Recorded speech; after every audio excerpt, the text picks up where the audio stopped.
Good morning, students. It's me, Miss Sania, your Pakistan Studies teacher, and today we are back with another lesson.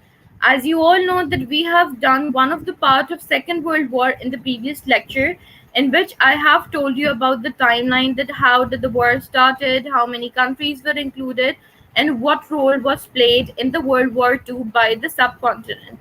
So, in today's presentation, we are going to discuss about Quit India movement, how it is interlinked with Second World War, what was the contribution of Quit India movement to get independence, and what was the outcome significance of the Quit India movement.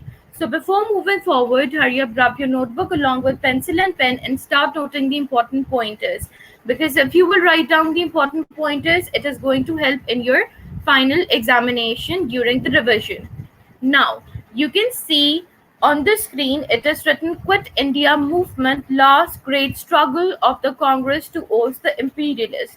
It means that since from many years they were struggling for independence, but finally on Quit India movement, the question or the conclusion reached about the independence. So how did it reach to the conclusion? Let's just discuss that. So, starting with the introduction of Quit India movement, the Quit India movement was a civil disobedience movement. The term civil disobedience means that you are not obeying the rules and regulations which is told by the higher authorities, by the government officials. It was launched in India in August 1942 in response to Gandhi's call for immediate independence. The All Indian Congress Committee proclaimed a mass protest demanding what Gandhi called an orderly British withdrawal from India. Well, an orderly British withdrawal means that you are not obeying the rules and regulations which is told by them, and you are coming on roads, you're protesting for your right, you're asking for the freedom. The major reason why all the committee members they came onto roads and they started protesting was because during the war, Britishers during the war in like World War II, the Britishers asked the Indians that they should participate in the war and they should support Britishers in the war. If they do so, so whatever they say, it should be accepted. It will be accepted by the Britishers. But what exactly just happened was Gandhi stated this thing that we need freedom right now. If you are granting us powers right now, then we will support you in the war. But Britishers were not listening to them. Britishers were saying, first just reach to the conclusion of World War II and then we will grant you the powers. This is the main reason that the protest was started by Gandhi and by the Congress committee members of Gandhi, and they came onto roads to protest for the rights. The call for determined but passive resistance appears in his call to do or die, issued on 9th August at Govala Tank Maidan in Mumbai in the year 1942.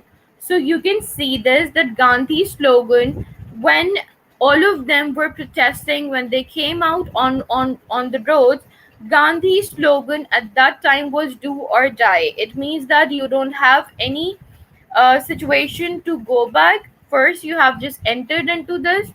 So definitely we will reach to the conclusion.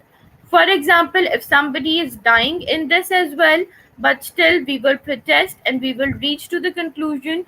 We will not stop our struggle in between. So you can see that World War II was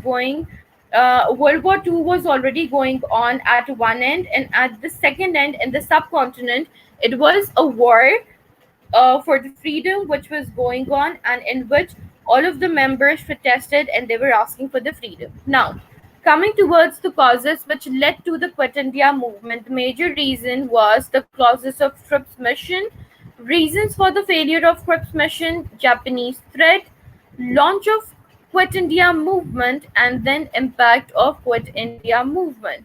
We are going to discuss all of these things in the upcoming slides. Now, when I'm talking about the introduction of Scripps mission, so the first thing which you have to keep in mind is Japanese army was rapidly approaching towards India, so it became necessary for the British to break the political deadlock in India. The major reason why Japanese army was rapidly approaching India, the major reason was Japan was suffering from many economical crises. There were so many economical crises going on at that time, Due to this reason, because subcontinent is a large continent having so many resources, mineral resources, etc., this is the main reason Japan again and again, Japan was attacking the subcontinent. Because, for example, according to Japan, if the Japan will be successful in conquering the subcontinent, then automatically Japan can help the country to come out of the economic crisis. So that was the major purpose why Japan was attacking again and again. Due to this reason, British have to break the deadlock in India. Political deadlock means that you are allowed, for example, if other countries attacking you, then you have to come onto roads and then you have to strike back. The major reason is because you have to safeguard all of those people who are living into that country.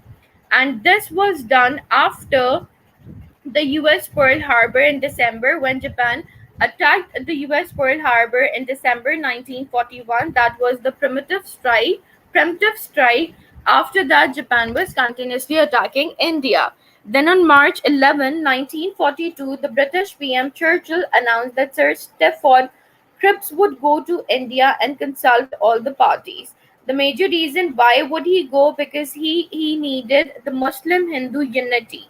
That was the major purpose, because if they'll be united, then Britishers can succeed into their objective of then Britishers can succeed into the objective of World War II. So it was very important to declare, or it was very important that it should be supported, or it should be resolved, whatever misconceptions Hindus and Muslims are having in between.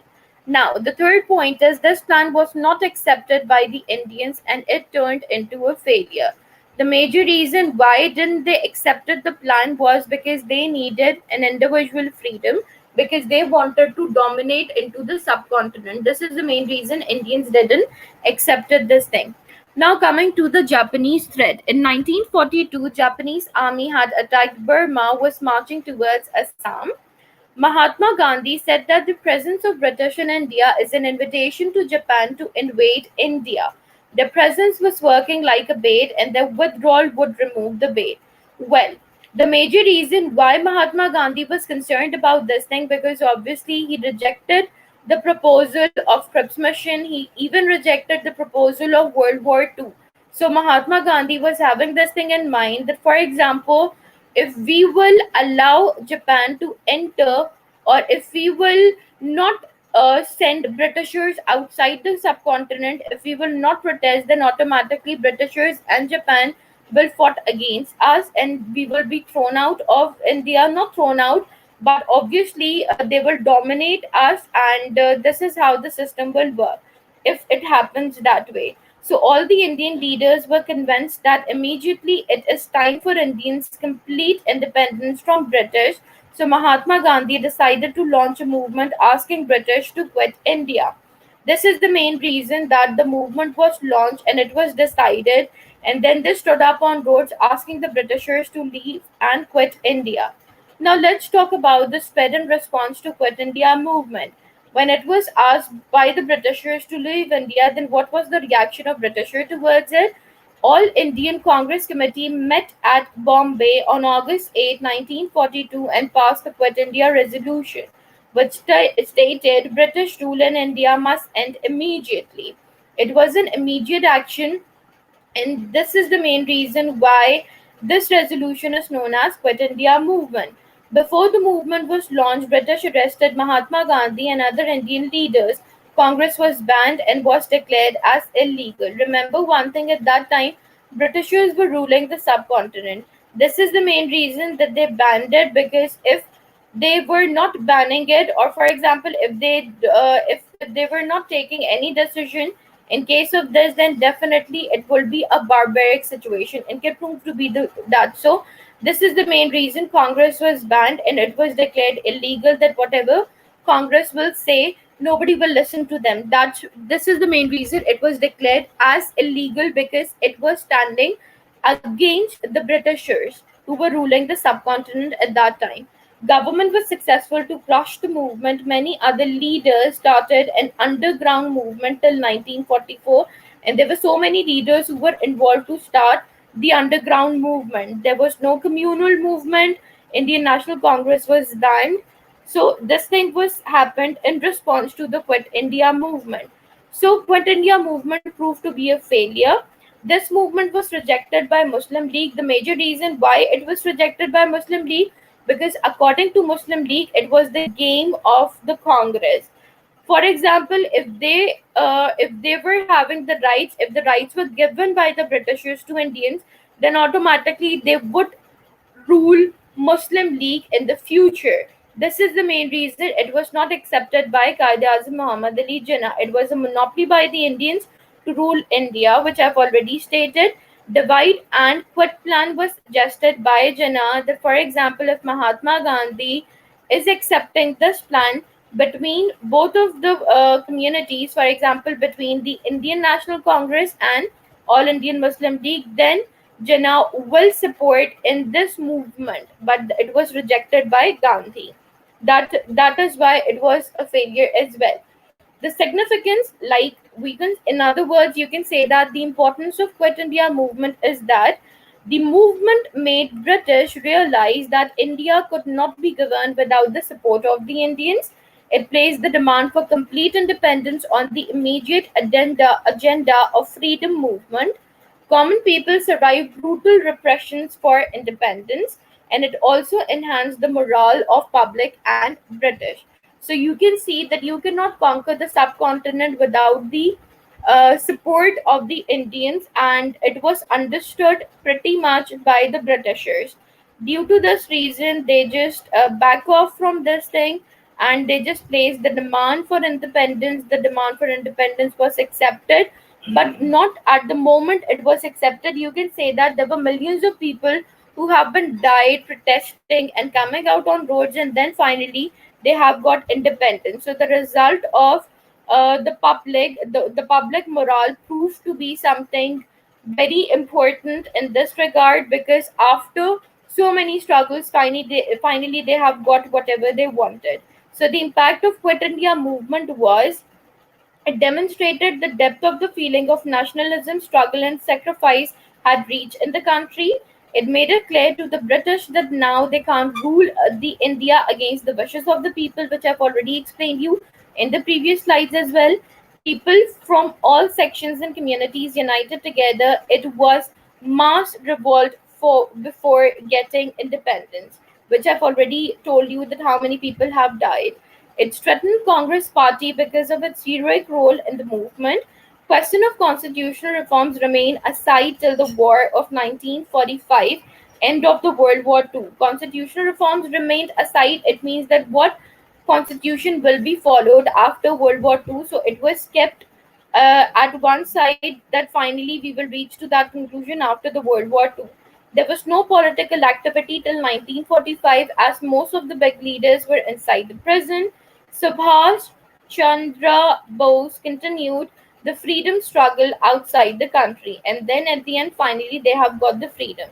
So, this is the assignment for today. Question number one, write a note on Quit India movement.